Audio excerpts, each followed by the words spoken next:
There's no feeling more intense than starting over. If you deleted your homework the day before it was due, as I have, or if you left your wallet at home and you have to go back after spending an hour in the commute. If you won some money at the casino and then put all your winnings on red but it came up black. If you got your best shirt dry cleaned before a wedding and then immediately dropped food on it. If you won an argument with a friend and then later discovered that they just returned to their original view. Starting over is harder than starting up. If you're not ready for that, like if you've already had a bad day, then what you're about to go through might be too much. Feel free to go away and come back. I'll be here. Alright, thanks for coming with me on this trip. I'll understand if you have to take a break at any point. Just find a safe place to stop and quit the game. And don't worry, I'll save your progress, always, even your mistakes. This game is a homage to a free game that came out in 2002, titled Sexy Hiking. The author of that game was Jazzuo, a mysterious Czech designer who was known at the time as the father of B games. And B games are rough assemblages of found objects. Designers slap them together very quickly and freely, and they're often too rough and unfriendly to gain much of a following. They're built more for the joy of building them than as polished products. What? In a certain way, Sexy Hiking is the perfect embodiment of a B game.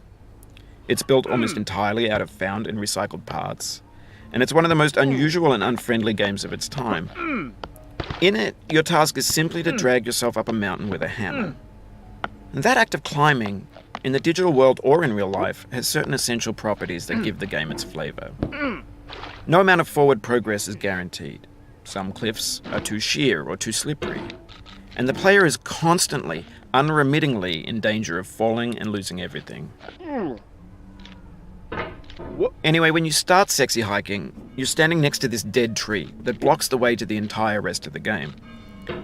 It might take you an hour to get over that tree, and a lot of people never got past it. You prod and you poke at it, exploring the limits of your reach and your strength, trying to find a way up and over. And there's a sense of truth in that lack of compromise.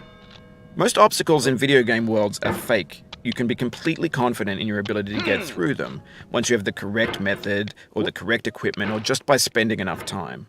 In that sense, every pixelated obstacle in Sexy Hiking is real. The obstacles in Sexy Hiking are unyielding, and that makes the game uniquely frustrating. But I'm not sure Jazzuo intended to make a frustrating game.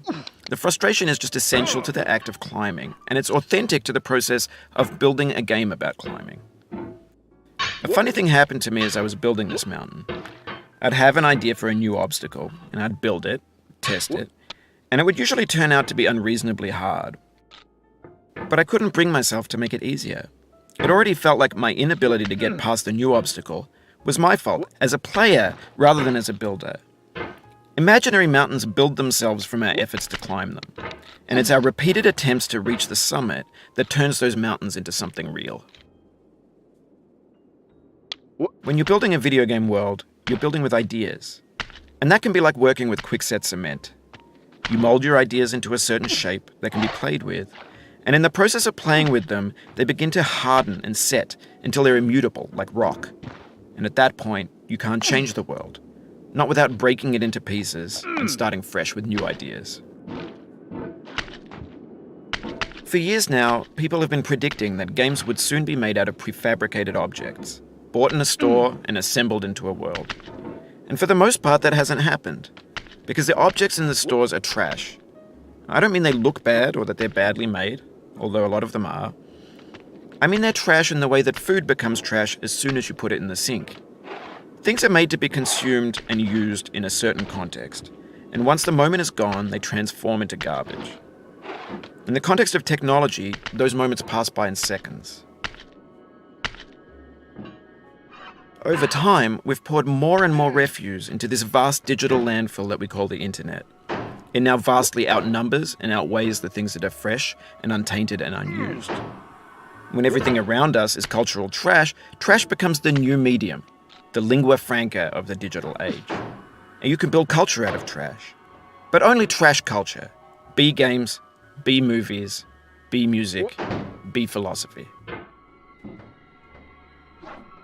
Maybe this is what digital culture is. A monstrous mountain of trash, the ash heap of creativity's fountain. A landfill with everything we ever thought of in it.